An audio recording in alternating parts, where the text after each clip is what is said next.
Hey, I'm Marcus. And I'm Nick. We are Working Class Nerds. Cue the intro.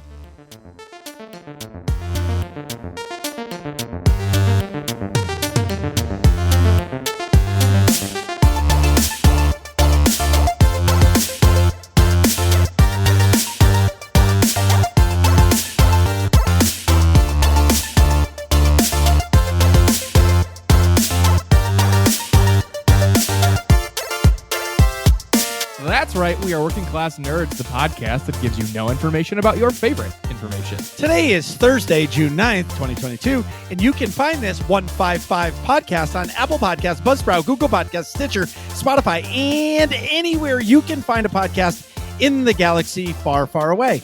You can also find every single episode of Working Class Nerds now on YouTube at MarcusB814. You can also watch me completely dominate video games Tuesdays, Saturdays, and Sundays at twitch.tv/MarcusB814. And you can watch me play games every single night, Monday night at twitch.tv/NickVern51. And you can find the both of us on Twitter. I am at MarcusB814. And I'm at Nick Vern, that's NickVR. And in this week's episode, Max and Sema are back, and they've got some brand new content to talk about. They've launched a new podcast called Behind the Games. So, welcome back to the show, Max and Sema. And what have you two been up to? Hey guys! Thanks oh my gosh! What an I feel introduction! like I gotta be really energetic when I talk and do my intro. I don't know why I do. We're so hyped. Well, I like the intro to be super. Oh, hyped, it's good. Then, it's good. You can put the some, show it's just awesome. get some Man, energy going. we're It's chatting your around the table. personality. That's what it's all about, man. Yeah. Our shows are always like, hello, we just wanted to let you know a little bit about video games. We don't really want to Today. be here, but like, we are. like NPR. ours are like NPRs. So, Right. Sema, tell me about your recipe for Sweaty balls. sweaty. Wasn't there like an SNL skit? It's like Pete Sweaty, Sweaty Yeah. Balls or something like that. So, my what God. have you been up to, Meatball Company. Sema? I'll let you go first, and then you can ask me because I love well, so I guess we're going to talk about Behind the Games separately. Yes. I've been doing a little bit of that, and games I've been playing are Star Wars: The Old Republic Mhm. and WoW Classic, believe it or not, which in other Whoa, words, the game wow. that came out 14 years ago. that. Having a really good time in there, just doing very old style stuff. That's fun and exciting. Also, for brand new games, Max and I played through a little bit of a game called We Were Here Forever, which is an escape room type game, but it's co-op, so we had to solve puzzles together. And That's cool. Max gets like kudos for not having to try to kill me because I was very slow on the uptake on some things. I was But, gonna maybe take some of the video of that and like cut it in and like put like thought bubbles over it. Like, no, I needed that key. Send it back. right. I'm sending you a key. No. I just sent you that key. Oh, so you have to like go through the room and try to figure out how to get out and... Yes, and like Ah. there's puzzles where like I had to move the round pieces into certain places and Max had to remove the square, and you can't solve the puzzle unless you can communicate with each other. Yeah, you can't see what the other Oh. person sees. They're like in a different part of the. It's Yeah. a 3D environment, but they're like Yeah. on, like across a chasm, and you can't see what they see. We're And watching the trailer. Yeah. It was really crazy. fun. Oh, there was yeah. just one puzzle that just made no sense to me. So Hmm. all I could do was answer questions, and eventually Max figured it out. was that the door, the vault Yeah. door? Yeah. But we got Yes. we got through it, Yep, we did. and then the second vault door, which was even harder. We got through that. Yep. But that Wow, was that's pretty intense. cool. Yeah. How many people can be in one escape room? 2. Oh. No more, It no is less. meant for 2 people. Whoa. So this And- is the interview that we just did that went live today. And this studio was pretty bold in putting this out. In fact, they started as a student group and came up with this idea. And their professor was like, I don't know, you're going to like exclude a lot of people. You have to have voice. You have to have 2 people, no more, no less. Are you sure you guys want to do this? And it was 6 of them to start. And now they're a 25-person studio and doing awesome. It's- And And this woman that we talked to is just an inspirational person. she's super I love her cool. so much. Yeah. Lucia Wow. de Visser Yeah. from Wow. Rotterdam, Netherlands. And they risked everything to start this company. They went without making any money or getting any pay for like a year to Wow. get their first game out. Jeez. How do you survive though? I I know. don't know. They were college kids. Yeah, well, they must have got a job doing Ramen? something. Making ramen or McDonald's or something just to like pay rent. Some kind of something. You got to Yeah.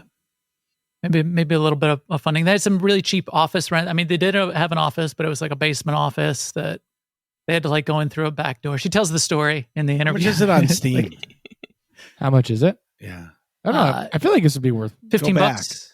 It's $50? 15. 15. Oh, 15. So See, I'm gonna buy it just because You got to buy 2 copies if you're going to play it with somebody. And she explains why you have to buy, each person has to buy one, and it's not like just a code to like a share code, which they don't do anymore on Steam. That's part of it. But Wait, but there's if a you want to get series? kind of a flavor for it, their original one that they wrote in college it's free. is on Steam for free. Yeah. Huh. Yeah. So get the original one. Oh, we were here. We were here too. We were here together, and we were here forever. Yeah. The latest one is We Were Here Forever. So that And one. that's the one that's like launched got the modern weeks ago. graphics and the cool music and the Mhm. puzzles and everything. But I haven't looked at the original one, but I assume that it's kind of They I made would it when buy they the were new in one. college. Kind of They made it in a graphical few or- months when they were in college. Yeah. But it was a hit, and it got hundreds of thousands of downloads on Wow. Steam just as a free, cool game. Yeah, Yeah. it's got like 20,000 reviews, and they're all very positive. They've got fans now, yeah. You know who I posted the tweet this morning that said the episode went live, and David Stats from BioWare replied back and said, "Oh, I love this series. Each one gets better and better." So it's out there. It's known. That's very It's cool. pretty cool. Nick, we should buy that and play it one night on And stream. That would I was be just gonna awesome. say, do I like a would- dual stream or something. I would actually pay money to see you guys play it. Well, yeah, 'cause we're $15. idiots. Yeah, we're idiots. So it would be comedy. No, you aren't. Oh my No, God. that is not what I meant. Oh no, I that's meant- what I meant. You didn't have to say it.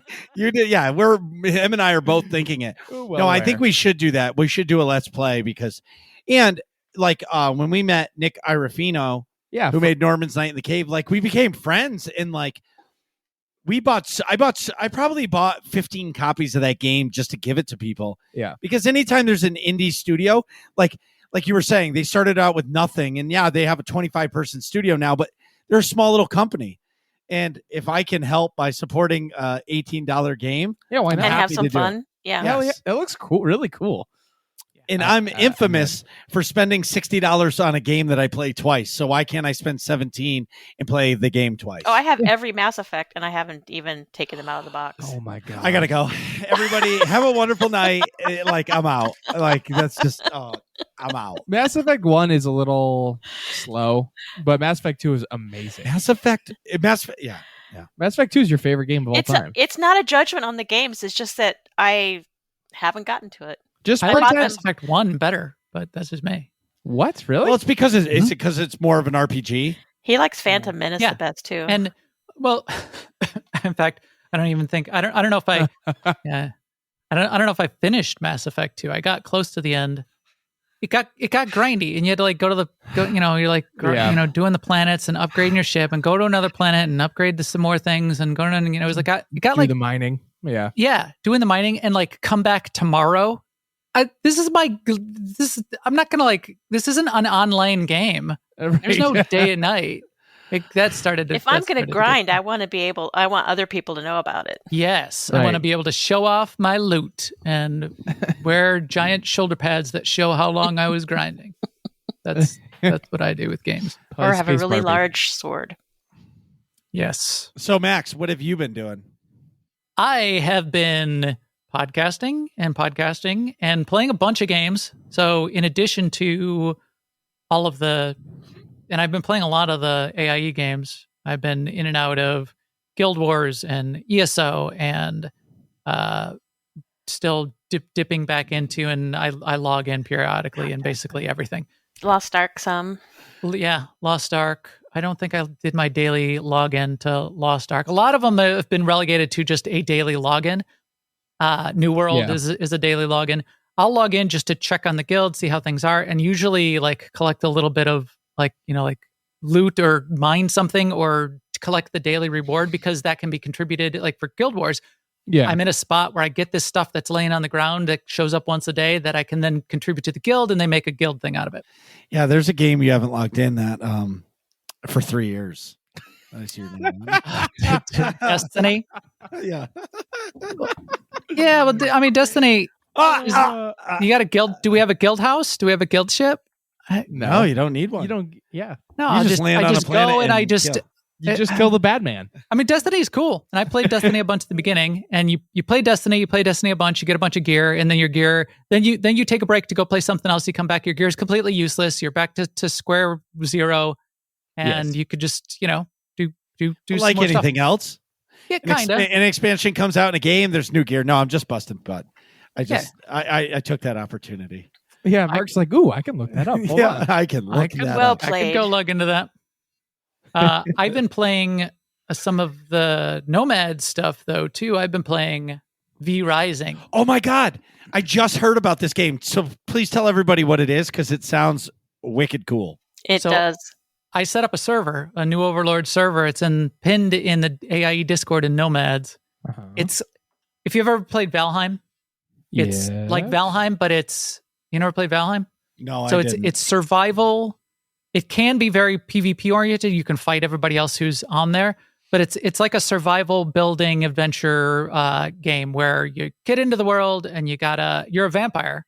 So you can't be out in the daylight. You can only be out at night. You have to like collect resources that are on the ground. You use your little axe to like chop down a tree, and then you got some wood. You get some wood, some stone, and then you can start building a little fort or a castle and storage. And then now you've got storage where you can put your stuff. And then you build, each time you build another tier of equipment, like you outfit yourself, then you start building the machinery, like a forge and a wood mill and a tailoring station.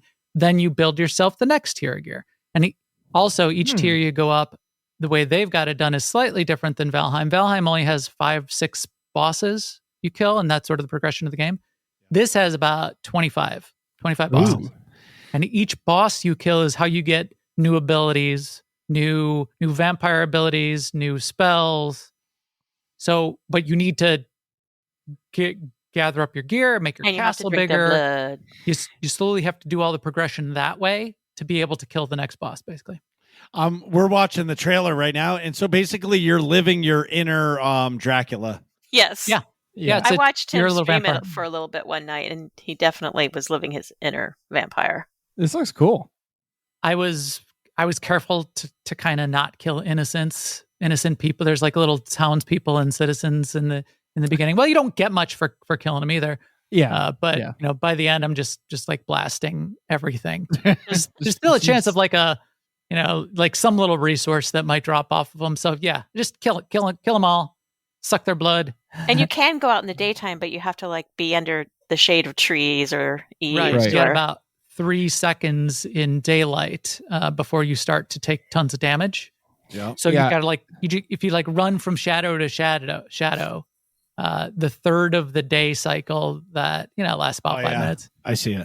Then If you can get make stuck in the sunlight, do you turn into a pile of ash like I well, envision? it burns happens you. to- I mean, you catch on fire, and I was going to say, in the trailer, you burn catch up on in about fire. 5 seconds. Yeah. So it's pretty violent when you burn. Yeah, I was just talking to somebody about this game, and I was like, really? And he's like, yeah, it's actually really fun. He said it's hard, but once you, like anything, once you learn it, it gets a little easier. Yeah. This looks really cool. It's not my It is fun. style of I'm about- game, but I can appreciate it for sure. I'm about halfway through the progression, and it's gotten really hard. The couple bosses that I'm up against now, there's Like not Elden all that Ring much hard? more I can do. What's that? Like Elden Ring hard? Elden Ring hard? No. Not Elden Ring hard. I did play a little Elden Ring, a little bit, about this much. And then I was like, this is not a game for me. Yeah. I love it. It's beautiful. It's amazing. It's well done. But it's not a game for me because I don't have the time. If I had the time, if that was the only game I was going to play for 3 months, it would be great. Because then you could spend, yourself over and over killing a boss for 3 days. Do you learn And all its right. moves and how to Yeah. do the dance Learn and all its that stuff? moves and learn the muscle memory, learn your muscle memory on the keys and keyboard. But I can't do that because I play tons of And I blame that on the MMO hook. Because you get the MMO hook where like it's hard to stop playing those MMO games because there's always something to do. Mm-hmm. If you're just playing single player games and they end, you know what I mean? You move on to the next one. Oh, I'm going to play The Witcher. Oh, I beat The Witcher. Okay. Even if it's 200 hours. Okay. Now we can move on to Assassin's Creed Odyssey and move on to the next thing. I know somebody that's been playing Elden Ring. They're 100 hours in and they're not even halfway done with the game. Yep. Yeah. I've gotten over being a completionist in any game. So I don't mind even playing an MMO like ESO. I keep dipping my toes back in ESO. I haven't completed the last couple expansions, but I get to be in there and play with them, getting in our mandatory fun nights every once in a while. And I don't mind that I'm not hooked on it in the way that is gonna kill me. Oh, I've been playing Diablo Immortal also. How's that going? Oh, I've heard it's very microtransaction-y. It is and it isn't. I haven't paid a single dollar. I haven't done any microtransactions, and I've been playing a ton. It is if you want to be like. So there's these guys that are streamers, and they want to be the best on the server, and they want to be the world first and best, and the only way to over progress is to buy accelerators and stuff on the loot shop, buy gems and whatever. Right. So yeah, if that's how you're going to play it, the option is there for you to pay. I mean, they're going to make money somehow. It could have been a pure cosmetic cash shop, so you can be down on them for having any kind of pay to win, right? But if you just want to have something on an iPad that you can poke at, and it's a beautiful, beautiful iPad game. And it feels good. It feels like Diablo. I thought I would hate it on an iPad. You got to your left thumb wiggles around to move you. Your right thumb hits little abilities. That's cool. And I usually don't like any kind of action game on a phone or an iPad, and I like it. And I can play it wherever. And I'm up above level 40. I'm like 48, level 48 now. And I haven't paid a single dollar. Maybe I will want to someday. I doubt it. Because I probably won't play it all that much longer. I'm not going to start doing raids. I'm not going to get in a guild, a raiding guild, and it does start to get to that level if you want to, get up to the upper level. So progression, but I've played it as well. Excuse me. Yeah. So it's fun. It is a lot more pay to win than Max is letting on. If you want, it is not possible to get the end game gear without paying. There is no chance of you getting all those legendary shards or whatever they call them without paying to play. But where Max is right is if you want to just play a Diablo experience and play the game, it's great. You don't have to pay a thing. You can go through and have a great time. It's 12.5 gigs on your phone. So if you have a small gig phone, like you don't have a lot of storage space, that's going to hurt. But the game is really fun. It plays really well. You know what I've been doing? I've been playing it on the Backbone, that controller that plugs into your phone. Yeah. It plays unbelievable. It plays just like the Switch. Or you could download it, use your Bluetooth and connect like an Xbox controller. Yes, you can do that. And it plays great. It's also on the PC. But what I like about it is it's one of those things where you can do like, I call it a zone, but like where you just go kill 50 enemies and then you walk into like another part of a zone and shut it off and walk away and you can come back to it. Yeah. Now I want to say I'm level 8. I'm not a big mobile gamer. For me, it's like not me. When you're on vacation and your laptop dies. But I wanted to try it, and I did. I watched Asmongold play it, and he has a money tracker at the top of his stream or at the bottom of his stream by his camera, and it shows how much money he's paying. Okay. And when I watched his last stream, it was at like $400. Jesus. Yeah. But he's doing it to prove a point and for the content, right? Because he's making millions a year. Like spending hundreds of dollars on a game is who cares. But I think the whole purpose of that game is for the Asian market, because in Asia, this is the way games are made. Yeah. It's all pay to win. Sure. You want to be the best, you pay, and that's just how those games are. Yeah. Pay to get to the top, and you grind. However, I would call it almost like a Diablo light. It feels a lot like Diablo 3 to me. Like Diablo 3, if you have a Switch, and I should let you borrow Diablo 3 for the Switch. It's fantastic. Okay. Like I personally like Diablo on a controller better than I do the clicking to walk. And I don't know why. Maybe it's because I never played Diablo on a computer. The first time I ever played Diablo was on my Switch. Mm-hmm. So maybe that's why I like it on the computer. I mean, on the with a controller. But yeah, it's fun. Yeah, it is. I think for sure that's why I prefer to play on my PC is because that's where I started. Mm-hmm. And I don't mean Diablo. I just mean every game. And Diablo Immortal is not, in my view, is not good on the PC. You can play it, you can launch it. It feels like you take a cool mobile game and you put it in some janky emulator. Maybe they'll fix it up. It's sort of pre-release, it's beta on the PC. Sure. And I did not like it. And I was surprised. I figured I would just play it on the PC because that's how I like Diablo, and that would be great. And I did not like it. I stopped it immediately and went back to the iPad. Wow. Because the controls were janky and it was weird. I'm eager to see where it goes 3 months from now. You know what I mean? That's I guess really for me, I want to see where it because anytime like New World, I remember when New World launched, everybody was playing it, and then 3 months later it was dead. Yep. Just same thing. Everybody wants to play Diablo Immortal. Doesn't everybody have phones? And then, but how long are the games supposed to last? I don't know. It depends on the game, I suppose. I mean, look at what's the Star Wars game? Oh shit. Galaxy of Heroes, is that it? Galaxy? Yep. Yeah, look at that. That's been going on for years. And they just keep adding characters to it. Yes. And New World is going on too. But what you're describing is the 3 months where everyone's playing it.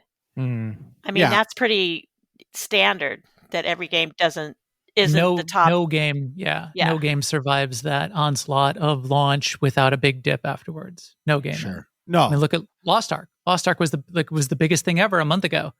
And, a bunch of people, it's not nobody, but it's not nobody playing any of these games. You'll have a core that will persist. And if it's enough money to keep the servers running, then everybody got to get in and try it out and explore the lands and do some stuff and level up, and then go off and do the next flavor of the month. Yeah. Speaking of flavor of the month, Nick, what have you been up to? So I've been playing on stream The Witcher 3, which I actually really, really, really, really, really enjoy, which you definitely called. Cool. Does it feel like Skyrim in a way? Not even remotely close. What would you compare it to of the games that you've played? It's closer to like Horizon Zero Dawn or Shadow of Mordor. I was just going to say, or the Shadow of Mordor series. Yeah. How does it compare to watching the TV show? It's not. Well, I mean, it's the same world, but it's not any of the same plot lines because it's Gotcha. way in the show is way in the past compared to the games. Oh, okay. The show is the show is like obviously right when Geralt meets Yennefer and stuff, and I think that's even before the first game. If I remember correctly. I didn't play the first game. I know this plot of the second game into the third, but I don't know. I know like the show is based on the books that the game is based off of. Mm-hmm. So, if I remember correctly. I didn't realize that there was a timeline like that. I mean, I knew that there was a Witcher timeline, but I didn't realize the show was that much before the games. Yeah, I think the show is off of like the first book, and I don't know where the first book translates to the first game. I don't know if it's exactly right or if the game picks up like a little bit after the book starts or something to that effect. But and the books are different also. I mean, it's not even off the first book, because the first book was sort of like a short story anthology almost. Okay. Of Geralt going and so a couple of the things that happen in the first season happen in that book, but all the stuff with Ciri doesn't happen, I think, until like the second or third book that he published, when it becomes more of a novel. Yeah. The first book was more like a whole bunch of the Geralt fighting the monster of the moment stories. Yeah, sort of stitched together. Mm-hmm. I should go read those books. I bet you that, or at least listen to them on audiobook or something. I bet you they'd be really good. They're interesting. Maybe connect you more. My question to you is: have you played The Witcher off stream yet? No, but I wanted to twice. I just didn't have time. I All went right. and played paintball Wednesday instead. So Nick, I judge Nick's. I have it in my note. I'm finding I want to play it outside of stream, which is a great sign. Yeah, yeah, that's yeah. my, Because my that's judge your of my that's your life. go-to. If I call you and you're like, oh, dude, I'm playing The Witcher, that's when I know you're hooked on it. Yeah. Like Horizon Zero Dawn, you couldn't stop playing that game. I really enjoyed that. That's my style, though. That's my style of game. And The Witcher, I'm really liking too. Like when I was in stream this week, I don't even think I did anything in the main story. I did all side quests, and I looked at the clock, and it was like 10:26. Like, oh my god, I'm almost done with stream. It was crazy. Oh, and I realized that earlier in the week, I realized that apparently, even though I have a 2-bedroom apartment with a kitchen and then like living room area, so I have a giant air conditioning unit in like the living room dining room section, and then apparently my microwave in the kitchen and air conditioner in the living room and also my computer are somehow all in the same breaker for the so I booted up my I had the AC going, my computer was on, and I had I microwaved something, and then all of a sudden all the lights went off and everything. I was like, how is that all one breaker? So anyways, I moved the microwave and all is good in the hood. But then I had to start stream late. Definitely not be. Yeah, the good old apartment. Not even the living, microwave and the air conditioner shouldn't even be on the same circuit. But exactly. Well, they're not now, but like it makes no sense that like an outlet in the kitchen and an outlet in the living room and an outlet in like a bedroom are all the same breaker. That makes no sense. But this building is also from like 1890 probably. So there's a section where like it's still like knob and tube like wiring for one of the switches. No, there's none. It's just there. Oh, okay. It's all not like the wires are. They might be there, but they're not connected. Yeah, just that one. The shit would burn down if that was the case. You're just turning on your computer, and it would be like, nope, on fire. Right. Oh, what's that burning smell? The wall. But anywho, so I'm playing The Witcher 3. I'm really enjoying it. I'm not super far in the game yet, but I did a lot of side quest stuff, and I'm finding the progression's pretty slow in terms of like gaining levels. I think I'm only level 2 still, and I did a lot of stuff. I feel like, but that's good. That is well, good. If you're doing side quests, then side quests aren't giving you as much XP as the main story quest. That's true, but like I was under leveled for a couple fights technically, so it's like, oh, you should be level 3. So I had to like drink the potions and get the oils for your blade and all that fun stuff. Oil for the blade. Yeah, but it's interesting. I'm enjoying it. I'm also playing a lot of paintball. I'm going to NXL Philly with the team. So your team.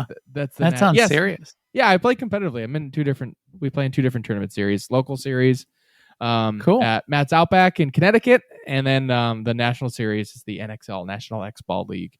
So which the next tournament for that is in Philadelphia next weekend. I've heard there's a couple paintball arenas where they've taken Call of Duty maps and rebuilt it as a paintball arena. Have you played in any of those? I have not. Yeah, that's actually in Chicago. They have a Nuketown. Nuketown map? Yeah, Nuketown map. That was cool. I would like to do that. That would be fun. But that's definitely recreational. But that'd be great though. That'd be wicked fun. Yeah. I can't imagine. I would know all this. I would like be jumping around the corners like it's Call of Duty. Just getting annihilated. Oh yeah. Yeah. I feel like it would just be mayhem. Oh, of course. I feel like the windows in the 2 buildings on either end would be just full of people. Yes. Paintballs flying everywhere. That's great. So I'm playing a lot of paintball. They also Matt's Outback, the field I play at, is also offers Wednesday night like pickup paintball, which is cool. So like during the weekend, it's if you play on the airball fields that like I do, it's pretty organized and it's usually like a scrimmage format, but or like designated drills if you get there early and stuff. But on Wednesday nights, just pickup. So you're not with your team at all. There's pros will show up, which is cool, just for extra time during the week, from a couple different teams, which is great.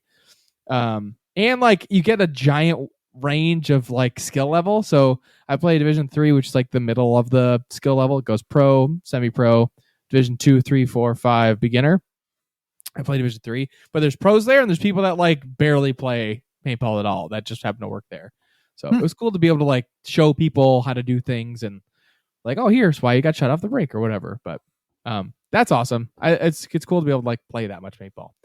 And then I've been watching a bunch of shows. Kenobi, I'm current on. I don't know if you all are watching the Obi-Wan Kenobi Not series. not 4 yet. I haven't Not watched yet. 4 yet either. Okay, Tomorrow night. I will not comment on episode 4. But what's the overall vibes? I don't want to get into this crazy too much because we're gonna do like a giant review later. But I feel like I can't give my opinion because it involves spoilers. no. Yeah, well, it involves episode 4. Okay. In order to make my plot whole point, Yeah. it involves episode 4. I think when the show's over, we'll do a deep dive into it Yeah, I would definitely like to. because there's some things about it that are great Yeah. and some things about it that are meh for me. Yeah. What do you guys think? What do you think, Sema? I'm reserving judgment. I was having a conversation with a friend of mine today where he was asking what's the point of this show when you know the outcome of everything. Yeah. Yeah. And so I was saying, well, they have to make a point for it to be. They have to tell a story that Right. I get drawn into, that I want to know about. I mean, just like I said the same thing about the show Andor that's coming up. Yeah. I mean, we know the main characters in that all die, so it's the opposite. Right. So it's like, so what they have to do is they have to make Obi-Wan's journey interesting.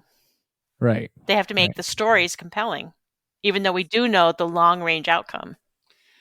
I think they already are. I think you have to look at it less from what happens between the movies and don't I know this timeline as opposed to what's going on in Obi-Wan's head. This is his journey. This is a hero's journey involving where he's at in his headspace. Right. And it's complicated. And we never heard like how he got from this tragic situation at the end of episode 3 of the movie. Execute Order 66. Mm. And him being the final duel with Anakin being like the real tragedy. That was like his brother. I mean, this is that like that broke him. Yeah. And then, we know him as Alec Guinness, as this wise old, guiding, he's the traditional hero's journey element for Luke that gives him the guidance and then dies, which is part of the hero's journey. But how, he starts the series. It's not really that much of a spoiler because it's the opening scene and then the trailers. He's broken. Yeah. So who cares? Who cares what happens? And that, sure, we get to A New Hope at the end, but where is he at? We could wallow in that for a little while. It's kind of interesting. I actually have 2 points Yeah. for this. First is Rogue One is one of my favorite Star Wars movies of all time. Oh, there you go. It's because of the way it ends. Like, I always wondered how did Leia get the Death Star plans? And if you haven't seen Rogue One yet, I don't even know why you're listening to the show. But like, right.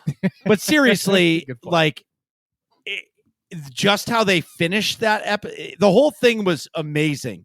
And seeing the Death Star as like what the Death Star was for and all those things. So for me, and then point 2 is there's a Legends book of Obi-Wan. It's not canon. And it talks about his time on Tatooine and like he gets connected with the Tusken Raiders. Mm-hmm. And there's a lot of different things that are happening to him in his head. And as much as they don't touch on that book in the show so far, it also seems to tie in kind of. Right. You feel for Obi-Wan because he's all alone. Like that's it. And when in the first episode of Obi-Wan, when he's just at his job, right? That's all I'm going to say. Like you feel for the guy that he's just a shmoo. Right. Like he went from the most badass mofo on the planet. Kenobi. Yeah. General Kenobi to just a guy. Oh, and can we just talk about, hello.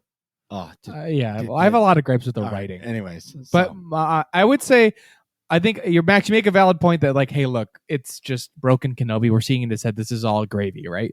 That's true. But I think there's a lot of squandered potential, in my opinion. For like, we'll see. I haven't seen 4. Right. Well, I mean, I think even through episode 3, I had this opinion. I've had this opinion. I felt it a little bit episodes 1 and 2, and then like after episode 3, I'm like, okay, I think I'm a little concerned with the series. But it's just like I don't care about the plot that's happening, and I think that doesn't need to happen like that. Without like spoiling things, they could make all of the things that are happening much more compelling while still keeping the same overarching story. Like we know where this is going to end up, maybe. I kind of see I mean, what you're saying there, but I have one friend who feels like any show or movie or whatever is ruined as soon as they bring a kid in. So well, he's that's sort not of true. Yeah. I agree with you, Nick. Yeah. But yeah, so for him, he's like, oh. Well, I actually really like that actress personally. Yeah, I do too. I do too. I think she's doing a really good job. She's oddly compelling. But something else that Sema said earlier about Andor, where I'm really looking forward to Andor, is a character that nobody knows. They met in Rogue One. You saw the end game of him. We know nothing about him. So any story they tell us is going to be amazing because we know nothing about the character. Right. We have known Obi-Wan since May 27th of 1977. So everybody has a different Star Wars in their head. So that's kind of my thing about this show, Obi-Wan, is they have to make the story really compelling because otherwise the story didn't even need to be told. Right. Except throwing all the fan favorites back in a show just to get subscriptions to Disney Plus. Except I mean, I don't know about that as criticism, right? Because that's what every type of show is for. Yeah. No, I don't. I don't know. I'm not criticizing. That. I'm just saying that if they don't make the show good, it was a waste of bringing them back. Oh, I see what you're saying. Yeah. Now I get you. Yeah. And it was just for subscriptions. Right. Okay. I think it's great. I also think it's doing something really unique where Boba Fett and Mandalorian were telling a different story in the Star Wars universe. Mm-hmm. This is basically a sequel to movie episode 3. Mm-hmm. Yep. It's back to that story, and it's a sequel to that story, which is hard. It's hard to fit in, but they kind of did it with, and it's Filoni. It's Filoni's magic. He kind of did it with Clone Wars. He kind of did it with Bad Batch. He kind of did it with, he's able to wiggle his way in between these stories and still tell a core story. Andor will be interesting. I think Andor is going to be something completely different because I feel like it's going to go again, be a story told in the Star Wars universe, but it's going to be about politics and intrigue and not lightsabers and I'm going to watch that show because the droid in Rogue One is my favorite Star Wars droid. K2SO? Yeah. K2SO. He's a leaf on the wind. Tudyk. Yeah. Yes. All right. Well, though I like the assassin droid in Mandalorian too. I was going to say this. IG-88 is pretty cool too, but don't self-destruct. I know. Oh, I love that whole sequence. All right, real quick. Sorry, I'll zip through the rest of my section. Stranger Things season 4 is pretty epic. I don't know if y'all have watched that as well. We don't have to. I have not. I'm working through it. It's epic. It's very good. Especially if you like Stranger Things in general. I think this is my favorite season so far. It's got a nice balance of magically things and non-magically things. Is it also kind of horror? Oh yeah, I think this is like the scariest season in my opinion. Okay. But I feel like in a show like this, it needs to every season it needs to get more intense until the final climax, and then they stop it for real, and then it's done. Well, yeah, but I think Stranger Things is doing a good job of making the threats like change flavors. Yeah, if that makes sense. It's based off D&D. Yeah, but it's like, and not even just the mystically threats, like the other stuff that happens. I think it changes flavors nicely, and like the kids aging makes like their other like real world problems change flavors too, which like keeps it all fresh. Right. And because they're aging up, you can do more intense stories as well. Right. Kind of like how the Harry Potter movies sort of got a little bit darker, a little bit more violent as they went on. Right. Till the end when 11 is going to go full chaotic evil and kill everybody, and then that'll be the end of the series. Right. She kills everybody on planet Earth. And then the Earth flips into the upside down. Yeah, she creates the regular reality. Yeah.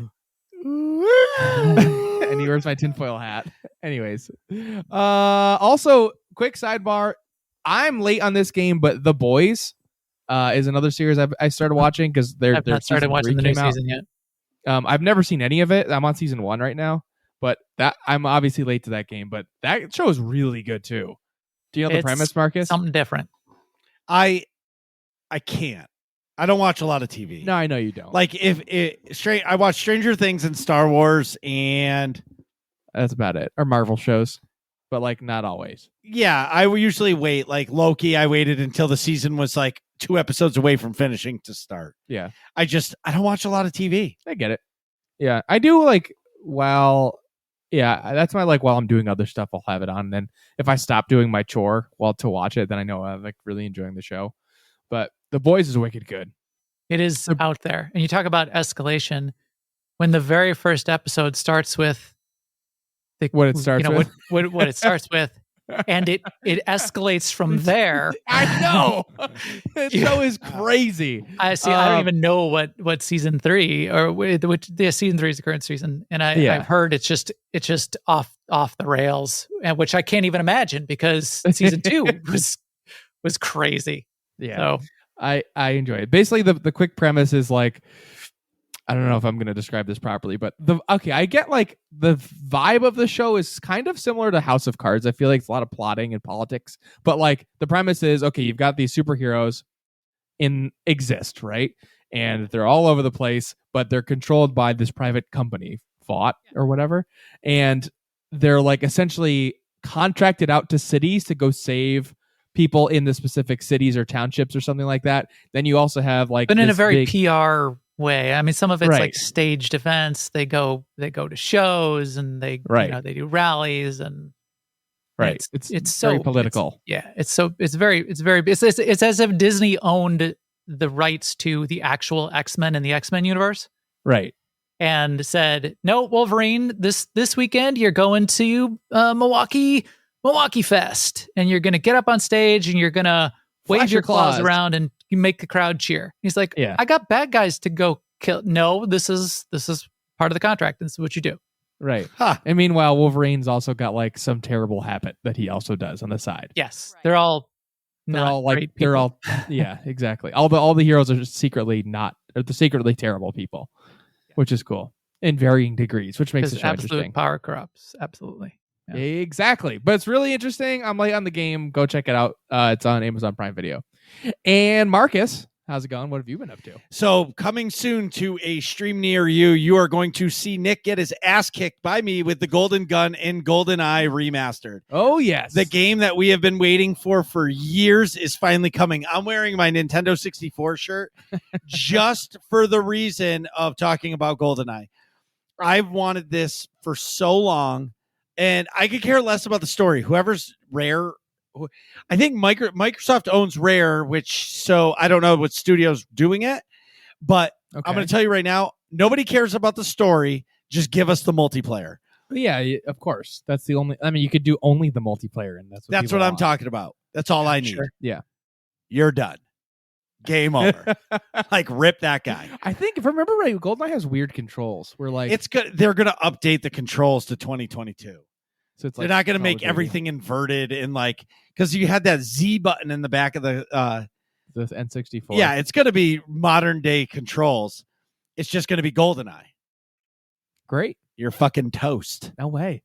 Okay. Wait, can you use what's the guy's name that throws his hat? Odd Job. Kung Lao. Oddball. Oh, Odd Job.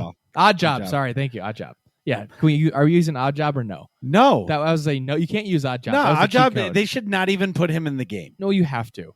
But like you got to put in like the Konami code to use Odd Job. The Konami code. So, also too, Sema, thank you. Sema got me hooked on this coffee subscription thing. I don't know how long ago. Maybe the last time you guys were on the show, or I don't know. Yeah, I don't remember when the last time I was on Escape Podcast. I don't know. It was a long time ago in a galaxy far, far away.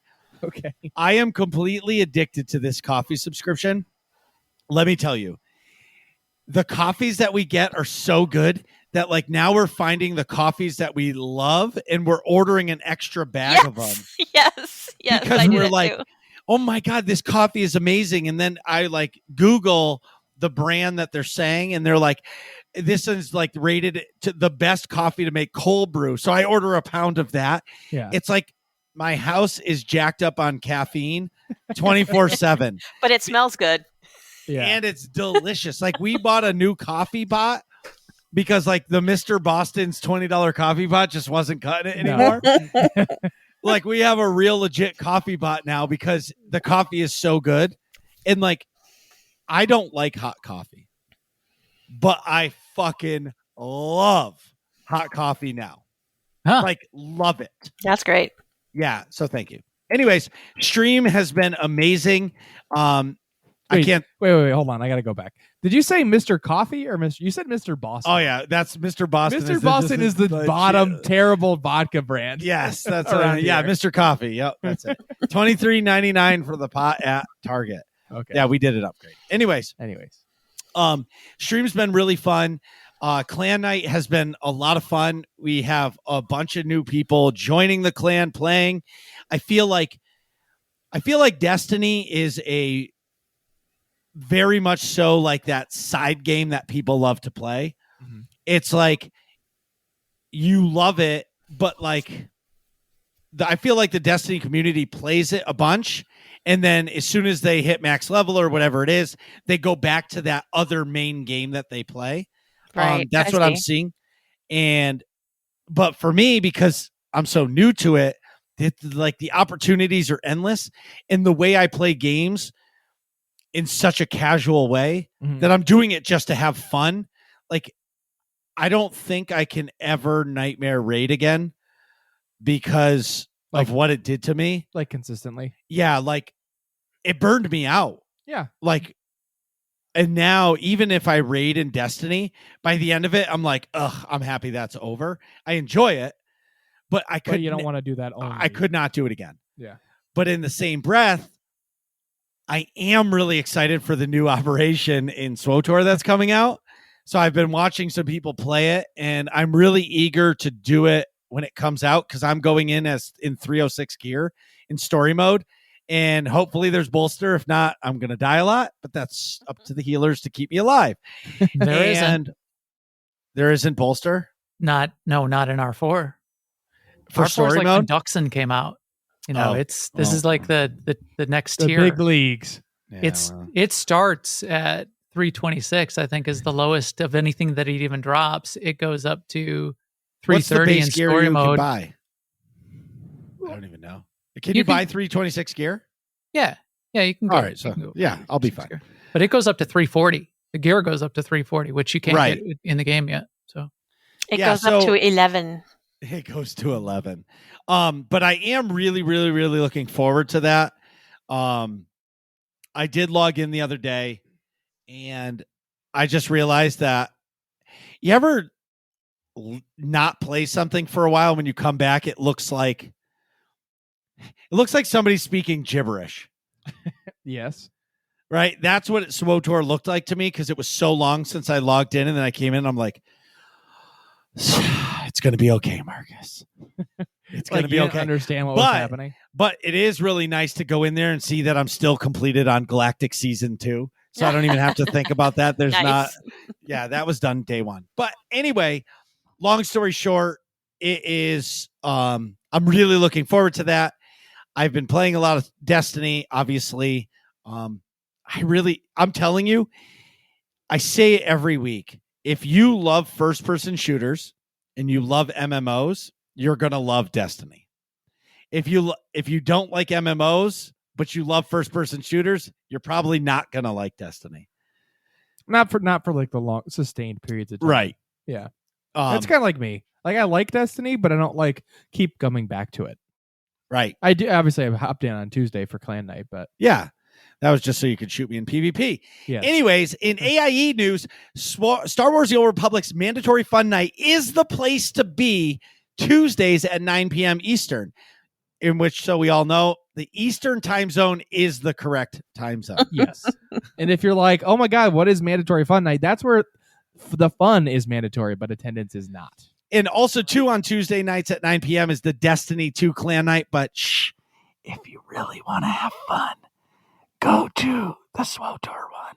because our good friend BC, B Cavs, friend of the show, awesome dude, new dad, all of the above. He leads you through whatever will incur the most pain upon your characters. And he does it with such aplomb. He's fantastic at it. Great. He does such a great job. Yeah. Can we just, okay. Herding cats is not easy. Okay. No. And when you go to mandatory fun night and there's 16 to 20 people, whatever, however many people, that's 12 to 20 different personalities. And I know that when I'm there, I'm usually typing /follow and I just follow the group like a little puppy. You know what I mean? Like, or a little duckling. Or I'll just get lost and I'll just stop and I'll look at the sky today. And I'll come back and I'll be gone. And BC will be like, Marcus, come find me. Marcus, you're not with the group. And you're like, oh, thanks, BC. I was doing something else, chewing on an Oreo cookie or something, you know? Yeah. And he does such a good job leading everybody and they have so much fun. Yeah. Whenever I follow anyone now, I'm just going to say that I'm duckling. Yes. What are you doing? Duckling. Yep.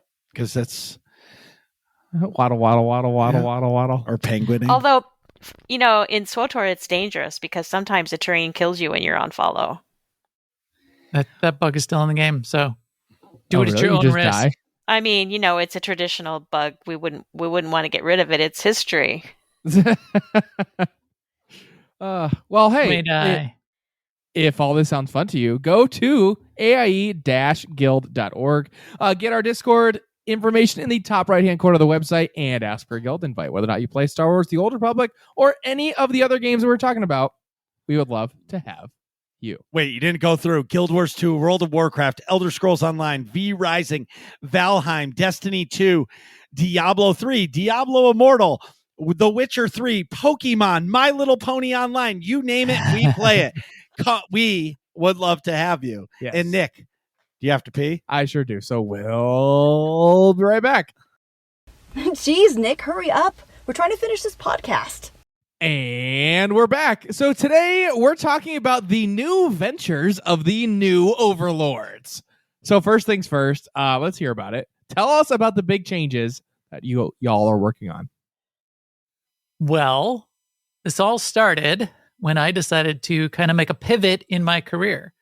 And it's what you would probably expect. I've been in enterprise consulting, doing software development, and then I worked at Microsoft for 13 years, and then I worked at another consultancy. I was a partner in a small org with another guy. We ran a consulting firm for a while, and then I worked at Accenture Avanade for another 11 years. I kind of retired. So in January, February, I kind of retired, and I still have all of those connections, and I'm still connected to all those people.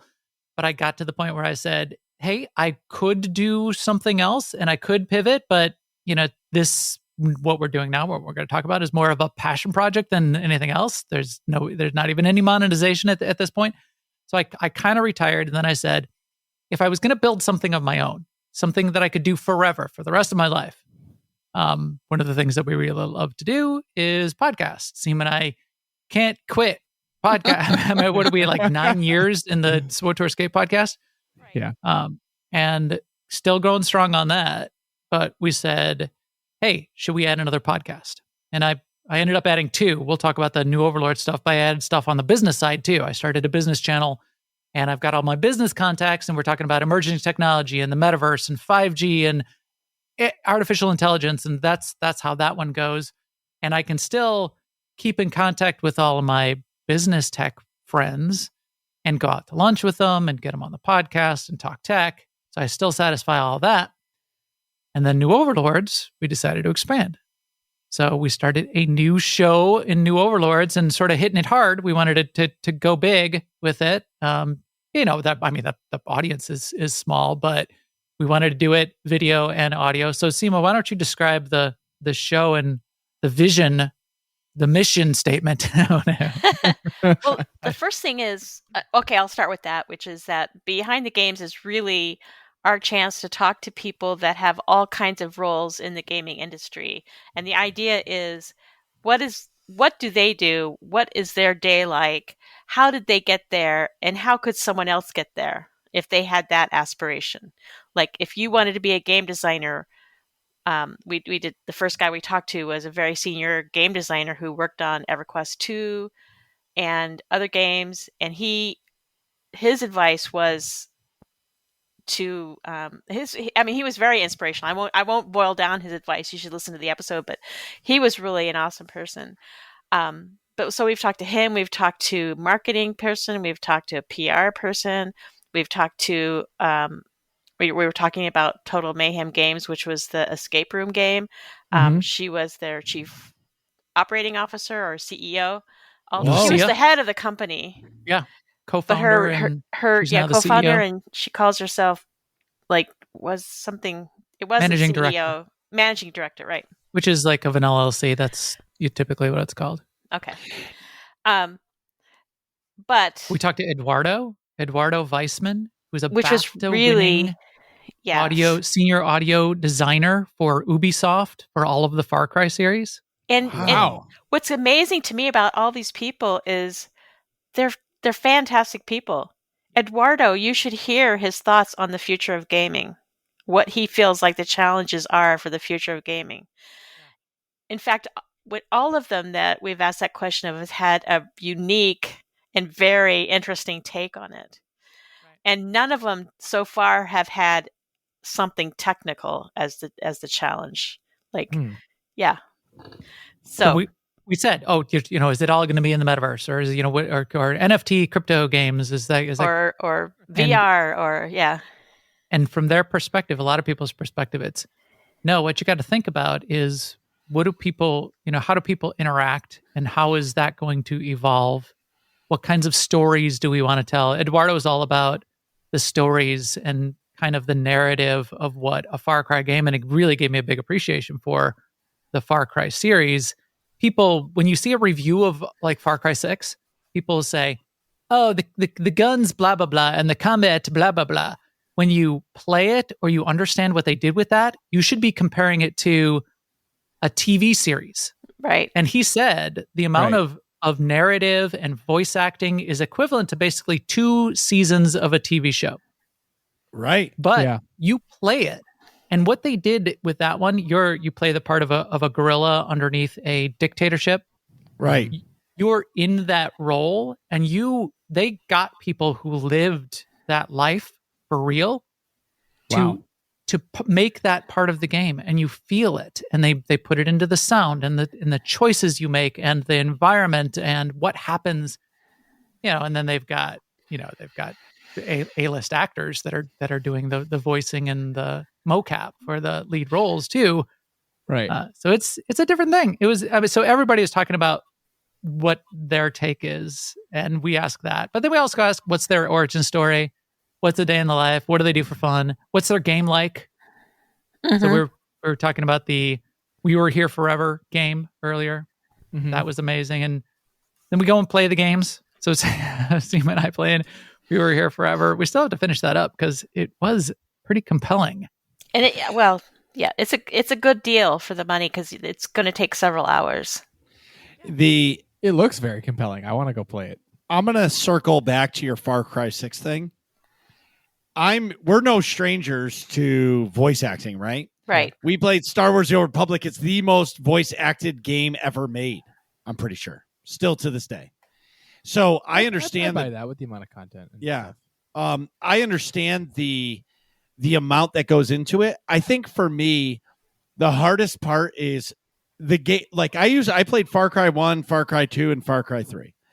I didn't play any of the other ones because I was so hooked on an MMO, and I'm coming back to that MMO hook where when we saw Far Cry 6, I think we talked about it on the show. We were like, we need to play this game. Yeah. But when you're wrapped up or you're immersed in a game, it's really hard to stop playing that game to switch to go to another game. Yeah. Right. Or, you know what I mean? Any game that you have goals in, and that pretty much is the definition of MMO.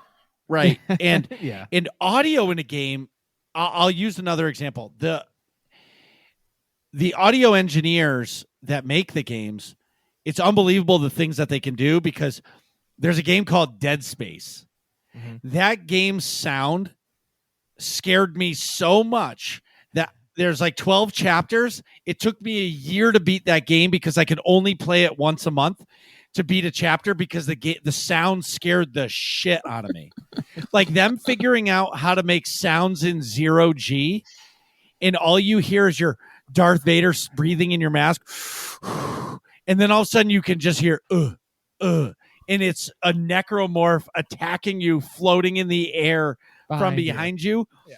Or when you're playing a game like Far Cry that's an open world and you hear like a block away 7 machine guns shooting because there's a gang war going on, and you hear a car coming and you're like, oh shit, are they coming for me? Right. So like the amount of work that goes into these games is amazing.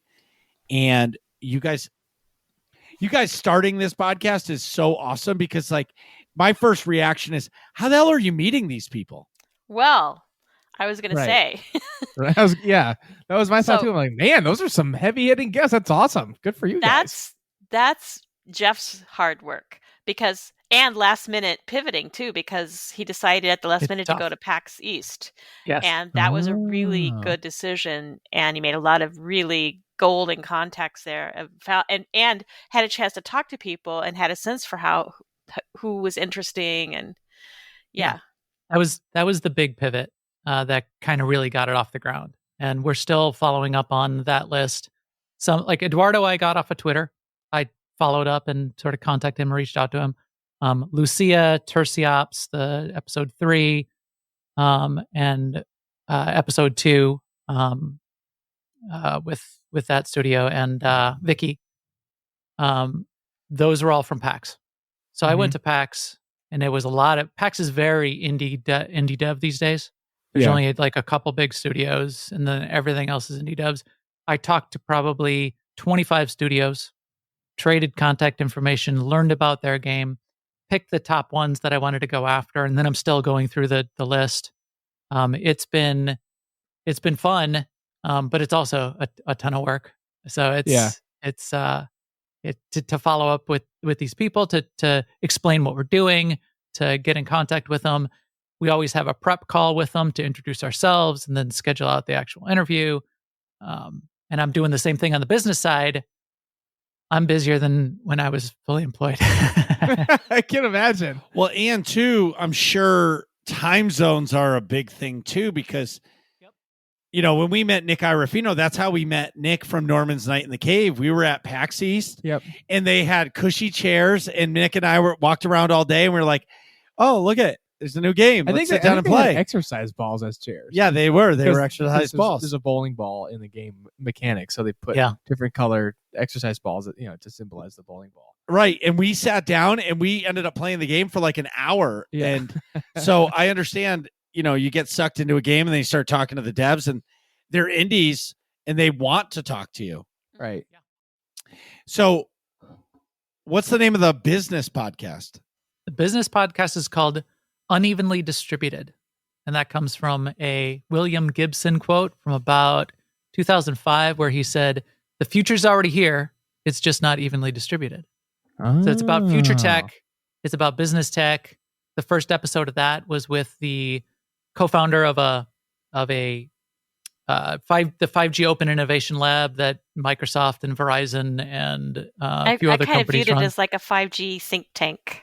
Yeah, it's kind of 5G think tank, and they've got 70 startups that are part of it. So I interviewed him all about 5G, and he and I had worked together before. So that was 5G. So it's split between either a deep dive, not a deep dive, but it's not super technical. It's more for business people, and us, that just want to hear about a technology. Hour-long episodes. Mm-hmm. So either a tech topic like 5G or metaverse was episode 3. There's only been 3 episodes so far. Next one's coming out next Thursday. Or it's about emerging tech, leading edge tech in a particular industry. So episode 2 was, tell me about new technology for the education market. And it's a colleague of mine who works at Google now. He's the Google lead for education, for setting up education customers, both university and pre-K to K through 12.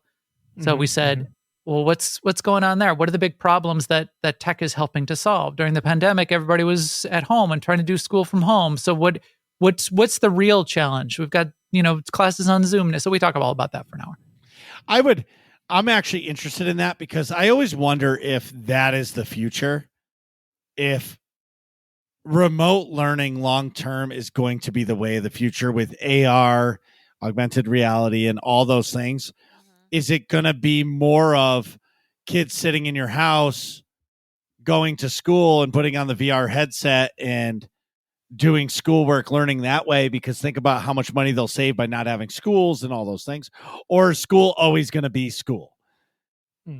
It's an interesting question. And we kind of answer bits of that question in at least 3 of the episodes so far. So definitely in the education one, but the metaverse question, we talked about it a little bit there.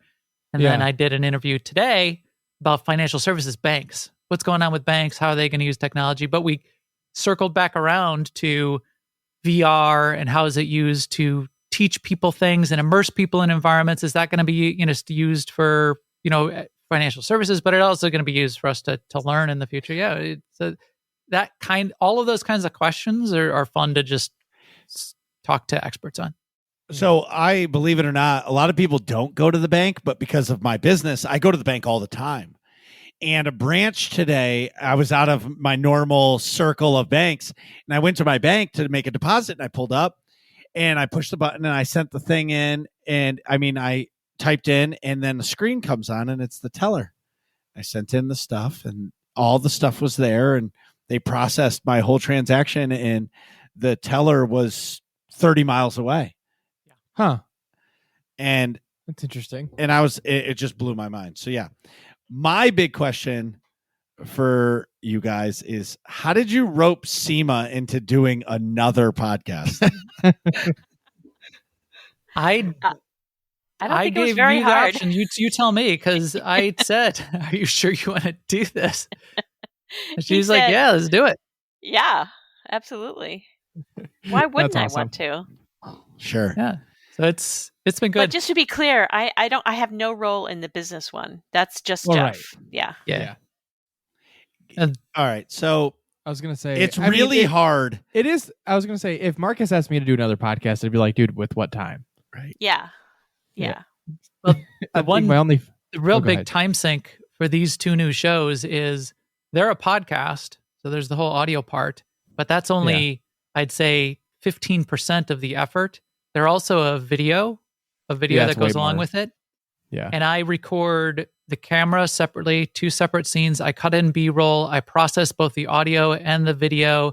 I set up my studio, so I've got, the camera. I do color correction. And then, when I edit it, I'm changing camera angles. And, and if we're talking about like a game, I'll cut in the trailer and, I've made a custom backgrounds. And that it takes He's much busier than when he had forever. a job. Seriously, it takes me like 8 hours of video editing and processing and setup and cutting of everything to get through that for each episode. I can't even imagine how much work it is. Yeah. That's why we don't do video for this show. Right. No. But what I'm saying is, this isn't going to go on video. No. I thought you said you're on YouTube. Well, we do. So all we do is we put our logo kind of like Sema's logo with like the OBS here thing. I'm like putting, I got my shirt on. I'm staring at the camera. I'm like making sure I'm making eye contact this whole time. All we man. All we do. We just I'm gonna share. Kick back, put my feet up. All we do is share. But hold on. Time out. I blame Marcus for that. Yeah, this is not. We're recording the audio, not the video. It's just showing the video. Shirt's coming off. All right. Well, you know why I do it? Because if the podcast becomes too much of a job, we won't do it. Right. Yes. And when we switched to Zencaster, like for the beginning of Zencaster, we didn't even share the audio, and then they released. You mean share the video? Show the video. Yep. They didn't give the option, but now you can do show video, record audio only, and it's perfect. So we can all see each other, give each other virtual high fives. It's like a FaceTime. It's like a FaceTime or Zoom call, whatever you want to think about. But I have hired a video editor Greenbot Videos. They upload our stuff to YouTube. They make shorts for me. Mhm. They do all my videos for YouTube because I personally don't have time to do it. But I want to do it and I want to grow. And I know that YouTube is the future for streaming and everything, because once you post a video on, that video could get no traction for a year, and all of a sudden somebody finds it and it finds the algorithm and it just blows up. The video doesn't go away. And So this person that you hired, he makes your shorts? yes. Mhm. I mean, is that instead of pants or? All he knows how to make is pink shorts. Again, when there's no video, it doesn't really matter what they're wearing below the waist there. So That's a good point. Yeah, that's true. You can't even tell what I'm wearing. Although I got up to go to the bathroom and you saw it on video. So never mind, my joke is ruined. What would you say the hardest part of making the switch has been? I don't, nothing for, it's a bunch of extra work doing the video stuff, and it's a bunch of extra work getting the interviews lined up. But Sema and I have been doing this for I think 9 years now. The work that Jeff does with the post interview stuff, I think over time will get better and easier. If it doesn't, I'll do something different because But it's a little ridiculous right now. I think what's going to be hard to keep up is all the emails to get people and to nailed on times and back and forth. And that's another thing we'll have to see if it gets easier or not, or if that has to pivot as well. So what I will say is, the other thing is, and I'm not a part of the behind the games, but the other thing is, behind the games, you could talk to a Twitch streamer and because they're playing the games, but they're also doing it for something else. You're a content creator. You're right. Content creator. You could find a YouTuber. You could talk with a, so it doesn't always, in my opinion, it doesn't always have to be a game dev. We've got, you know what I mean? We've got plans if we wanted to cycle or cut back or do like every other show or get a series of interviews, but not do every episode as an interview. Those kinds of ideas are great. We love talking to people though. I mean, part of the inspiration for Behind the Games was also the interview we did with Chris Schmidt and the interview we did with Daniel Steed, the BioWare interviews. Those were SWTOR Escape podcasts last year before we ever did this. And it was just so fun. We said we would love it if we could make a whole show out of doing those and have one every week. We'll see. We're probably going to have to skip weeks here and there as the schedule of people's time comes and goes. We'll see where that ends up. And there's another wrinkle too with the scheduling, because sometimes we want to talk to somebody, but they have to get approvals on their side. Oh, and then those people's calendars come into play. Right. The bigger studios, especially. And with Eduardo, Carolyn, the PR internal marketing person, she was awesome. But Ubisoft was so responsive. Yeah, but she was definitely closely involved, and we worked with her, and they got approval. And then the episode afterwards, we sent it to them. I've got another episode for next week that may not come out next week, depending on when I get it edited up, hopefully tomorrow, if they have enough time to review it with the PR firm that we interviewed. Yeah, because Jeff won't publish it if they don't okay it. Right. You got to be really careful with that. Yeah. Well, after the show, I have some contacts for you. I'll hook you up. Cool. Nick, ask a very important question. Okay. And just so you know, there's only one wrong answer. Yeah, there's plenty of right answers, but there's only one wrong answer, and we're completely judging your entire character. Pancakes. Based on your answer. I'm going to try for the wrong answer. I'm going to work very hard. All right. So the question is, what is your favorite ice cream flavor? You go, Sema.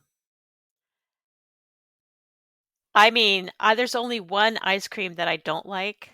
And I made it myself. It was a chocolate mint ice cream, but I put too much mint in it, and it tasted like toothpaste. Toothpaste It was terrible.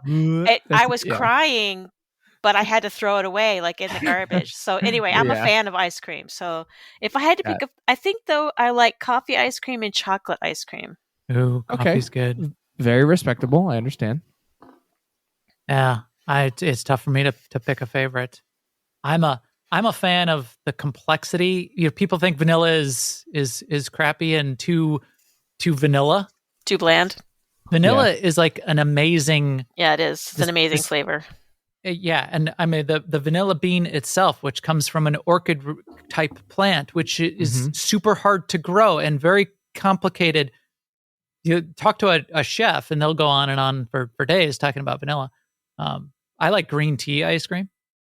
Wow! So that that's you get that. Yep. I've had that too.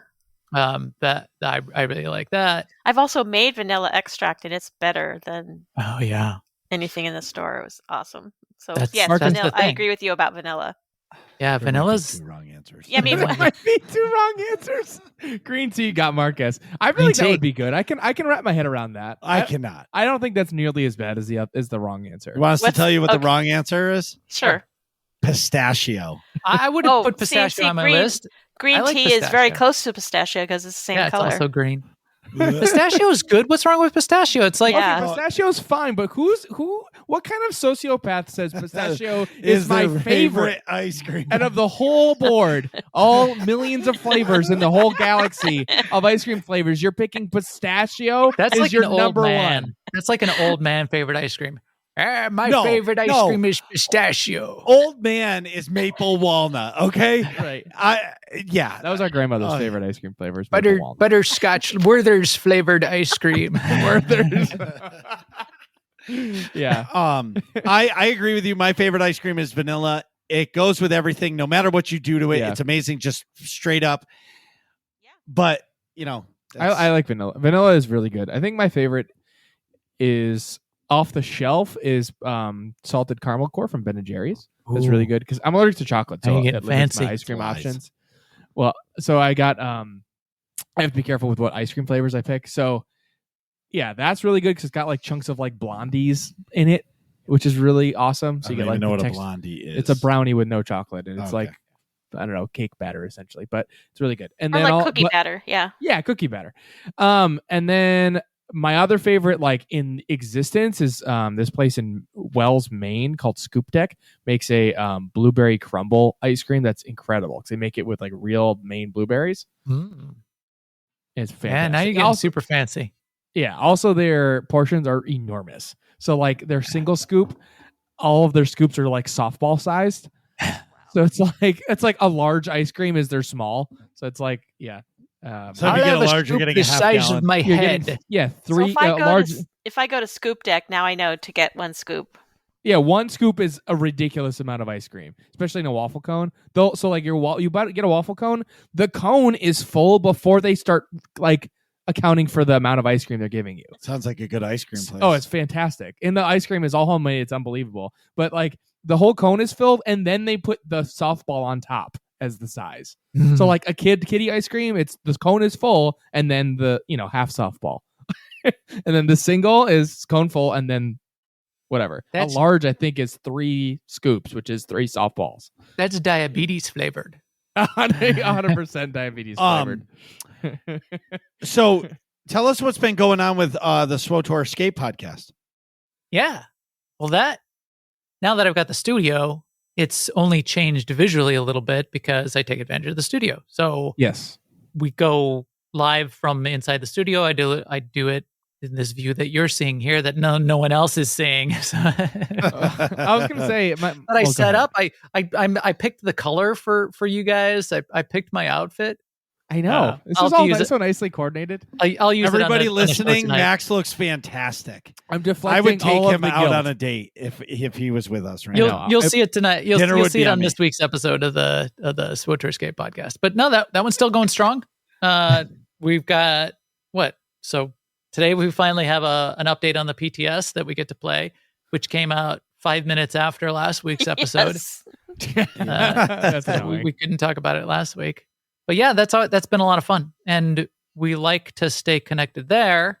And we're hoping to continue to do more BioWare interviews and put that on both the SWTOR Escape podcast and the new Behind the Games podcast. I think that would be really cool. Speaking of the new studio, could you explain what you upgraded or like what you have for a setup? I should say, like your camera and what lighting you chose. Because I noticed I pulled up your business podcast on YouTube real quick. Yeah. And I saw the lighting's totally different. So you must have, I'm assuming it's bulbs that change color or something. Change right? it, yeah. So I've got what's called practical lighting. So the two lights behind me that are hanging up are just for background effect. They don't light up anything. And they're sort of like Edison bulbs. I do have 2 sets of those, and I switch those out manually. I have a white set that's for the business side, and then I have a yellow amber set that's for this. But then behind me, behind my chair, is a light. So the wall behind me is charcoal. It's like charcoal black. Yeah. Oh. Okay. But the charcoal, because it's got a little bit of gray on it, it does pick up light. And then there's a studio light behind me that is an LED, RGB LED, and I can change it. I can tune it. So you didn't see this earlier. It's currently red, but like for business, it's blue. Oh, I see. So there, I can go to purple. I can go to blue. So for the business one, I usually make it just more subdued. I change the lights to white. So the white balance is a little bit more flat. And then I've got a Sony A7 4K mirrorless camera, and I record in 4K off the camera, and then I still have the Shure mic plugged into a preamp into the mixing board, and then I've got multiple screens and a teleprompter, so I can put the person I'm talking to up on the teleprompter, and I can look straight at their face and straight at their eyes, or I can put notes up there and talk to it, and not be like looking down when I'm trying to interview. So if you look at the business podcast or the Behind the Games, I'm always looking at the camera because I can. And then I've got 3 more studio lights that are around. Like the one over here is 2.5 feet wide, and it's a big, giant light with a honeycomb on it. That big soft light. But yeah, so that's the kind of setup. I think I put some pictures of it somewhere, but I didn't show that. I'm always curious about that. Like I know, the fanciest I got is a ring light in front of me here, but not that I'm trying overly hard. But it's all interesting. That type of setup is interesting to me. Like getting the lighting correct like that to make the most out of your camera and things like that. What's interesting is your first thing is the lighting. Yeah. My first thing is the sound, because if you stop and just like listen, hearing that little tiny hum drives me crazy. Well, yeah, that's because my mixer's too close. No, not here. I'm saying even at my own house. You know what I mean? Yeah. So like audio is a bitch. Yeah, audio's a to get right. Anything. It's once you start, the more you learn, the more irritated you get by it's never enough. It's never good enough. Yeah. So I reprocess my audio constantly. I tweak it. I get separate tracks out of Riverside when I do my recordings, or even when I record the podcast, I'm getting separate tracks in Audition. I process each of those separate tracks. And now I'm starting to do the same with video, where I'm getting into, 10-bit and lookup table, LUTs on the video quality, and tuning for skin colors and white balance and high dynamic range, and it's never good enough. I have multiple lenses for this camera, so and I've got the bokeh effect because I've got I've set the aperture to what I need it to be. It makes you crazy. You got to stop at some point. You got to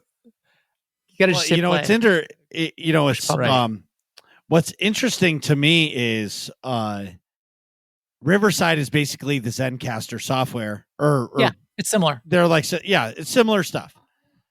I'm looking at it right now. That's pretty sweet. Yeah. In fact, I could have picked Zencastr, ended up picking Riverside. Just it was, I looked at a bunch of reviews when I was going through it, and just ended up with that one. That's awesome.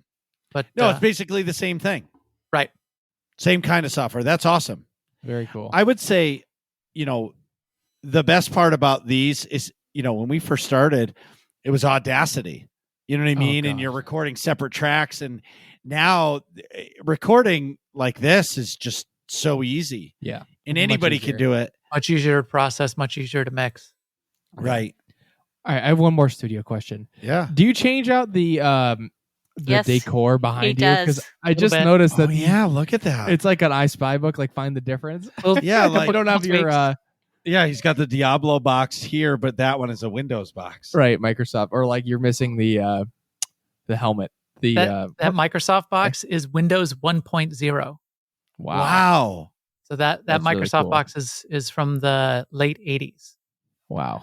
So that is a cool one. I've got my Commodore 64 back there, and then yes, I take the Oh, yeah. helmet, the Rebel How do you Alliance describe it? helmet? It's like a Rebel Alliance pilot helmet. yeah, Rebel Alliance pilot helmet. I swapped that out, and I've got some cool old computing devices I put up there. I've got a Zune 1.0 that I put on Oh, the that shelf and is? see if anybody knows what it is and notices it. That kind of thing. Sometimes I'll Should just put a BlackBerry somewhere. I'll I thought it was a grab a BlackBerry. thing and just hold it in my hands and play with it while I'm talking to somebody for the SWTOR podcast and see if people Yeah. guess what it is. That's funny. The so yeah. Zune. I forgot about those. Little tweaks, little differences here and there. Give it a little That's character. fun. Make them a little different. Of course. So what's the next step for behind the games? I think it's just to keep doing what we're doing, but make it simpler. I mean, I gotta make it easier to edit. Got to make it and then smooth the pipeline of. Gotta be getting more people on the scalable show. so we can go on for as long as we've done this skate podcast. If not, it could end up just as seasons. Also, we could put out a season of 12 episodes and then take a break for a couple months and then get another season of 12 episodes. We could do that kind of thing too. But Well, that's smart. I hadn't So thought of we'll see how that can sort of smooth itself out. And if it does, then if we get it down, then it'll be in good shape. But Depending on if the business people listening would go to the YouTube channel and subscribe, that would help because Yes. not that we're monetizing it, but that if it with a little bit of growth, we That can is the attract more goals. people, get more content. Yeah. It makes things easier. And each week I'm now adding another social network too. So I've got a Facebook page. Hey, What's the heard about this? YouTube New Overlords? Yeah, YouTube/New Overlords will get you there. And then Facebook/New Overlords is brand new this week and hasn't even really been barely been launched. Well, you're almost at the 1K subscribers, so Yeah. as soon as you get at 1,000 watch hours, you'll be able to monetize yourself. And then Instagram. So New Overlords is on Instagram. It's mostly just been me posting episodes. That's been up for a little while. So each week I'm adding another social network, it seems to, and then going to be doing the same on the business side. The business website is Nexavise, Nexavise, and that's where all the links are posted. And then there's a YouTube channel for that, and the all the podcast directories. Because that Awesome. one doesn't even have YouTube doesn't even give you a name until you get like 100 subscribers. Right. So that one right now is like YouTube /1679XZ53652. Right. So what I will ask you to do is the nerds community is always down to help. So if you can go in our Discord Sure. and put it in the self-promote and link your two sites, we'll make sure we ping everybody because everybody will definitely support you guys Yeah. because, Thanks, up those Marcus. that's what we do. Yeah, no, Thanks, that's guys. what we do. Thanks, We've nerds. gotten we want to help everybody reach affiliate on Twitch or whatever your goals are. That's our goal, is to help you guys get there. That's cool. That's really cool. And it's a passion project. It's something we love to do. So I haven't been too, I don't want to I don't want to invade other spaces very much. So 100% disagree. You guys do so much for the community, whether it's the greater AIE community with the SWTOR Skate podcast, which you guys do for everybody week in and week out. We are all going to be happy to help you in your endeavors. 100%. okay, And that's really cool. Well, for us, and I will actually say that about anybody, you posting your links in somebody else's Discord is what the self-promote channels are for. And use them because, you say we're not monetized today, but like someday you could be. And the only way you do that is to get some traction and have people help you. And there are plenty of people out there that love you guys that are going to want to help you. Exactly. And subscribe if it's fun. Subscribe if you like it, and only if you like it. This is interesting stuff. Go get out there, check it out. Don't listen to him. Everybody Let us listening, do not listen. Let us know what you want. Let us know who should we should interview. Smash it. Yeah. Don't just push it. Smash it. The Witcher. I'll go call up that studio because Nick's playing The Witcher and say, "Hey, we got to interview you guys and find out about the studio and where this game came from." We'll do CD that. Projekt Red. And why did Cyberpunk suck so bad? No, I love Cyberpunk 2077. I thought it was fine when it came out. I think it's a great game. It's one of the few single player RPGs that I played all the way through and loved it every minute of it. I played it on PC, not on a console, which is a big difference. So I would interview them and I would tell them how much I loved it. So maybe that'd be a different interview for them. They'd be surprised. What are you talking about? What do you mean you liked it? You're supposed to tell us a new one. This is what the interviews are. I really want to play. I really do want to play it. I think somebody just got it on the PC for $5. I know. How do you not buy that game for $5? It is so good. Yeah, that's what I'm saying. Yeah, on PC. I just think people can't be happy, so people want to just give bad reviews because there's a couple bugs. I guess. Well, supposedly it was. Some people it was like they couldn't even play. Yeah, they're people. It should have never been released on the PlayStation 4 or the Xbox One. Right. Yeah. That was a mistake. But anyways, back at the ranch, I'm definitely gonna play Cyberpunk after I finish The Witcher 3. But I want to ask, what has been your favorite moment, both of you, up to today anything in the new Overlords journey from day one to today? What has been your favorite moment? Ooh, okay. Huh. Asking what are you the hard say? questions, I say. Yes. Because Sema, what did you say last week? The last interview we did, every time we do a new interview, that's her new favorite interview. So. Yeah, I did say that. Yeah. Well, if we're gonna go with behind the games, I have to say Lucia from Total Mayhem Games. She was absolutely inspirational, so cool. and she's like my new idol. And that's coming on top of Eduardo Weissman, who was my idol the week before. He's awesome. He's really awesome. But Lucia, she had so many things to say about how to run a company, as well as, living your best life. And it was very, recommend her. What about your favorite moment of all time? In dating gaming? back 9 years with New Overlord. And just the podcast and being connected and all that stuff. I think it was the first time I was ever on Working Class Nerds. Stop. Get out of here. It really was transformative. Well played, Max. Well played. We did. We've done joint episodes together. There's been some good stuff that we've done. I think it was when I said, "Oh shit," on the air. Yes. Still to this day, that has to be like. I wish I knew I regret not finding that.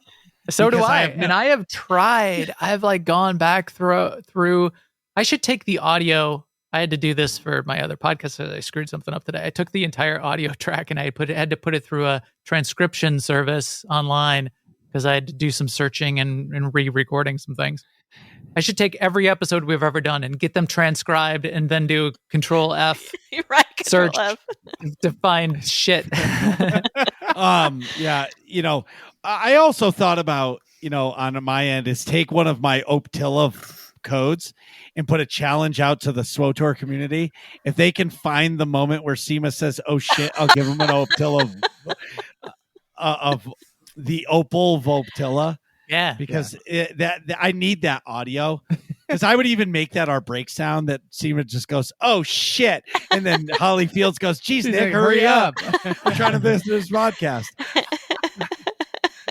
That would be awesome. Okay, maybe we'll do the same thing, and we'll see who can find it first, or they get somebody will. Whatever. Someone will find it. All right. Now, my favorite question: who is your favorite Star Wars character? This time, there's no wrong answer. I thought about this a little bit, and I have many, But today I Okay. decided to pick Major Henri from the Old Osa Republic? story. Yeah. Okay.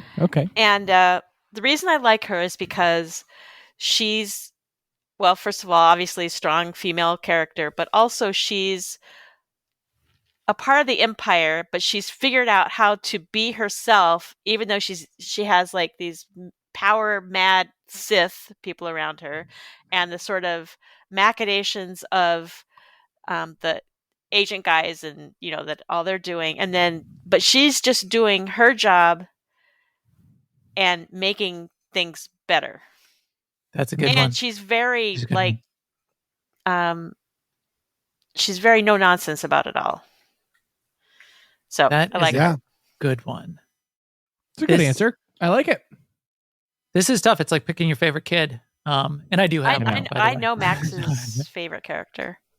Do you? Well, I would like of movies of the movie universe. I would probably say it's Obi-Wan Kenobi.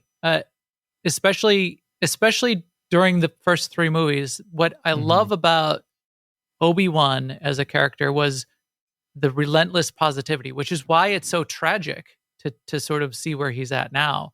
But it was, him dropping into a room full of enemies, overwhelmed, ready to die for what he needs to do, and saying hello there. Hello there. Right. That was awesome. So who would you say? Are you thinking of like Old Republic? Who are you going to say for Old Republic? Nico Okar? No, Darth Malgus. Of evil characters, Darth Malgus is definitely my favorite. Okay. Yeah. Of the antagonists, Darth Malgus is number 1. Number 2 is Darth Maul, because he didn't like the lack of dialogue. Just him flying in episode 1, flying in on the speeder, jumping off, igniting his lightsaber, and going to town. No monologuing. No, I'm here to kill you. Blah blah blah. No, he was just going to murder. Right. And then the only point. I didn't think about that. Yeah, and one of the other lines is at last we'll reveal ourselves to the Jedi. At last we will have revenge. Yeah, and just that shit is dark. And like minimalist, evil. No monologuing. If I was ever going to cosplay, it would be Nico Okar. That's what I like Nico Okar. Yes, I do like. Yeah. I like. Will there be a cantina? Just get a cool hat, get a duster, couple guns, and some nice libations. I actually have never thought about who my favorite villain is in Star Wars ever. Your favorite villain? Yeah, just like my favorite villain. Oh, my favorite characters are both villains. Well, right, but like not mine. Mine's R2-D2. It's just that simple. But for me, like I never thought about my favorite villain. Who are your favorites, Nick? Now I'm intrigued. So both of mine are they're both mine are mostly legends, most kind of canon. So my go-to answer traditionally is Darth Bane, actually. Mm-hmm. So if you're not familiar, Sith through initiated the Rule of Two, and I really like his story in the books. Is a book trilogy that's really, really cool. And I was watching a video on it, and that somebody said it's confirmed in Legends that Darth Bane did successfully do the essence transfer into his apprentice Xana, and is all of the Sith up through Palpatine. He was the one who said who would talk like this. I was wondering which would break first, your body or your soul. I was born in the darkness. You merely adapted it. No, that was wrong Bane. Yeah, but I was born in the anyways, that's a really cool character. His story is cool, and I just think that like him being all of the Sith accumulated, including Palpatine, is pretty awesome. That is, I love that idea, actually. Yeah. My other answer is also from the trilogy of books that I read, and he's got more books now, but I like Grand Admiral Thrawn a lot. Yeah. Good, very cool good character. Complex character, good, not non-traditional, very cerebral character, and that makes him interesting. Yeah. It's a very interesting character. It's so funny because Nick and I are so we're a lot alike, but we're also completely opposite. Yeah. Where my character is R2D2 because he's always there for his people. He doesn't Mhm. need the Force. He doesn't need anything. He doesn't even need to talk. He's just got everybody's back, and he always wants to help. No questions asked. You need something, he's there. He swears like a sailor constantly, which is hilarious. Yes. Yes. But, it's so funny because we both love it, and our views are very different. Yeah. And separated. But I've never thought about who my favorite villain would be. Yeah. Wow. I think I gravitate towards Bane for a couple reasons, probably. Because one, obviously it's really cool. He's all the Sith, right? But like even in the books, he's got complicated stories where like he's got nothing. He has that like coming up as an orphan kind of story, right? And then also has like reaches lots of power. He dominates all the Sith, and then like gets the Orbalisks that are these weird crab like creatures that like make armor on him, but like they're parasitic too. And he grows through that too and realizes, okay, yes, I have all this dark side power, but these are also controlling me, and like grows out of that too, and has some That is very interesting. growing pains and has to like kill all the Orbalisks and be less powerful to then later be more powerful. It's an So arc. Yeah. Yeah, he's got some like nice story arcs that I'm a big story arc person. I want to see character growth and have Mhm. characters be Yeah, dynamic. I do too. Yeah. Yeah, exactly. What are your goals individually? What are your goals moving forward? And for your podcast, what are your goals? Like almost together and individual goals. I feel like we've talked about the goals already for the podcast. Yeah. That's true. A lot of Yeah. overlap. Keep it going. I mean, keep it going to get it to the point where if we feel like it, if it becomes not fun, we'll do something else. But like behind the games, the idea is to make it into a thing that just like SWTOR Escape podcast, we Mhm. could be doing 10 years from now. That would be kind of cool. One thing that we also like, and we talked about a little bit in the beginning in the institution of Behind the Games, is as we talk to each of these creators, we also talk to them about the other creators we've talked to. And I would love, and these communities exist, but I would love to sort of be a nexus point between game creators, so we could introduce people to other people. We could put together panels of multiple game creators and let them talk to each other and let them talk to the communities. And that I would love to sort of pull in and bring in a community of creators that way. I think that would be a really good future goal for something like Behind the Games. What do you think, Sema? I totally see it that way too. And yeah, and I also like to see that maybe, in the future we become viewed as a platform for people who do want to get their story out there. Yeah, you're getting like into right it. now, You've got it's a new platform game. for if you want to get your story out to 1,000 people. But I mean, Yeah. if you want to get it out to, the gaming community. Right.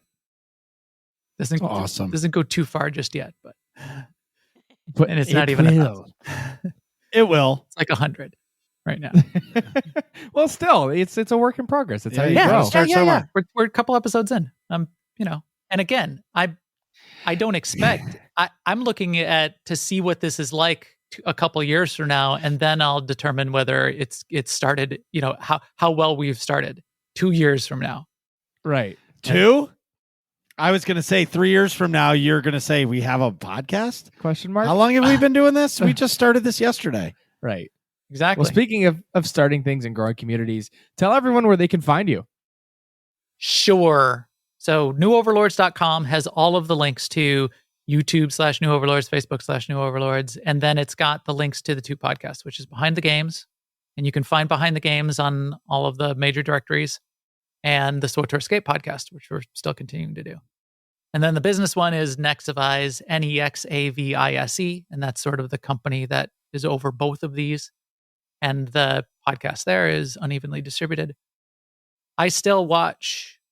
So my name's Jeff. It's so weird. Yeah. It's so So weird. I've now, because these worlds are clashing and coming together, and because I'm using LinkedIn to reach out to some of these game creators, I'm going by my real name, which I have good friends that I've known for a decade that only know me as Max. Yes. Right. So yeah, you can still follow me as Max the Gray in a bunch of places, but you can also follow me as Jeff Vilimek, Vilimek. That's my name. So I'm on LinkedIn there and Twitter and a couple other places. But yeah, just go to the website. Just go to New Overlords. You'll get to everything or Nexavize. You'll find us. And Sema. Awesome. Sema's ethereal. Yeah. I mean, definitely go to New Overlords. But if you're looking for me, we've got our new Discord. That's where you get to yes, to I was Sema. gonna say if you're looking for me AIE. specifically, Discord will always work. Yeah, we've got Our the new New Discord Overlords and Discord also the now, AIE Discord. and the AIE Discord. That's the first place we're always found. Both of us, the AIE Discord and New Overlords Discord. Fun. Awesome. Well, thanks for coming on the show, you guys. Oh, thanks for having us. It's really been fun. Yeah, always fun to chat with you guys. So thank you very much. What are you guys talking about in here? Find out next episode of Working Class Nerds.